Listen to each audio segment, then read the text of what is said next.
Welcome to This Explainer. Today, we're going to completely demystify Indian credit card rewards. We're talking about how to calculate your effective returns, cut straight through that confusing marketing jargon, and honestly, just make sure you stop leaving your hard-earned money on the table. If you've ever stared at a points balance and thought, okay, but what does this actually mean in real rupees? Well, you're in exactly the right place. Let's just run through our agenda real quick. We're going to cover the bank points illusion, maximizing miles, the simplicity of cashback, co-branded ecosystems, and finally, points that never expire. So what is one reward point actually worth? I mean, it's probably the single most critical question in personal finance today. And the answer, it's going to completely shatter the illusion that a point is some sort of universal currency. Because the reality is, a point on one card is practically an entirely different species of money compared to a point on another card.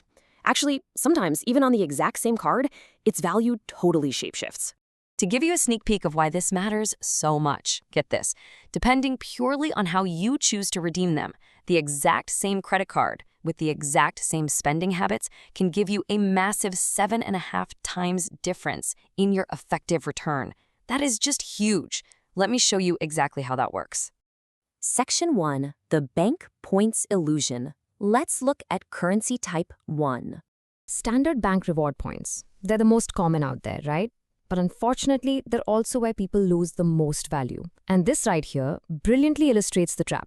If you look at standard HDFC cards like the Regalia or Millennia, the points you earn might only be worth 20 paise each when you redeem them for a statement credit, Amazon vouchers, or, standard hotels.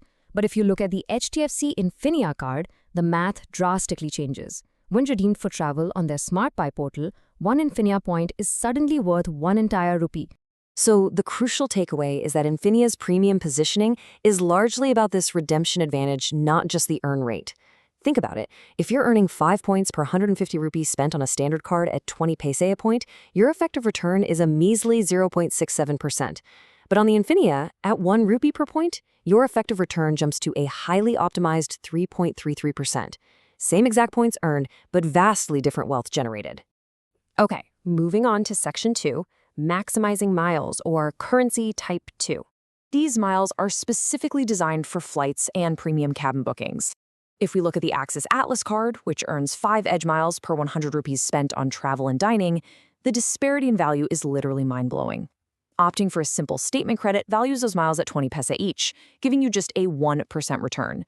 Booking through their portal bumps it up to 2.5%, but transferring those same miles to partners like Air India or Singapore Airlines KrisFlyer to book a premium flight, boom, that unlocks a whopping 7.5% return. Same card, same earning, 7.5 times difference based entirely on how you redeem. Section 3, the simplicity of cashback, representing currency type 3.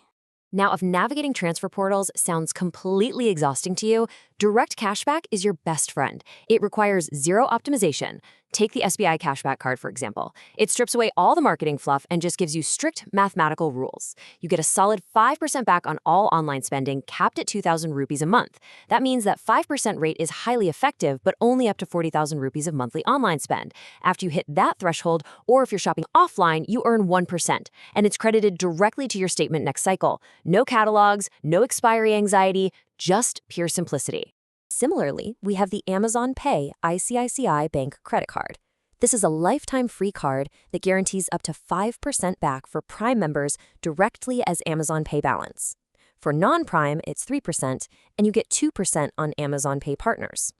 In this specific ecosystem, 1 rupee always equals 1 rupee. There is absolutely zero redemption optimization required here. Section 4, co-branded ecosystems, which brings us to currency type 4. These brand currencies are incredibly valuable, but only if you stay strictly inside their walled gardens. The reality check here is that whether it's Swiggy credits, Tata New Coins, or Scapia coins, a co-branded currency is entirely dictated by a loyalty to that specific app.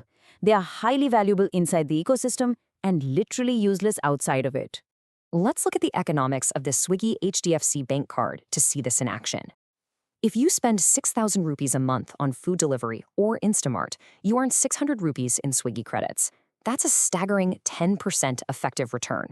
However, while earning 10% back is excellent for loyal users, that stellar return vanishes into thin air the very moment you decide to cook at home more often, or if you just drift over to Zomato. Finally, Section 5, points that never expire, covering currency types 5 and 6. For those of you who suffer from points anxiety, this is the long game. You know, in the Indian market, most bank points vanish after 2 to 3 years. But the no expiry feature? It completely changes the underlying math for travel hackers. It allows you to patiently save up for years and years without any pressure, banking those points until you finally have enough to book that absolute dream premium business class flight. American Express membership rewards, or MR points, are absolutely the kings of this category. They offer immense flexibility across an unusually broad set of hotel and airline partners. While statement credits only yield about 25 paise per point, you can transfer them 1-to-1 to Air India or leverage their unique 1-to-2 ratio for Hilton Honors. This incredible redemption flexibility beautifully offsets their slightly more limited merchant acceptance in India. Likewise, we have the IDFC First Wealth Card. It's a lifetime free card with 0 Forex markup, and yep, its points never expire. What's really fantastic here is that after you hit your monthly spend milestones, you start earning 10x points on online spends. Since each point is worth 25 paise, that yields a highly competitive 2.5% effective return on a card with absolutely no annual fee. Pretty sweet deal, right? As we wrap up this explainer, I want to leave you with a bit of a provocative thought.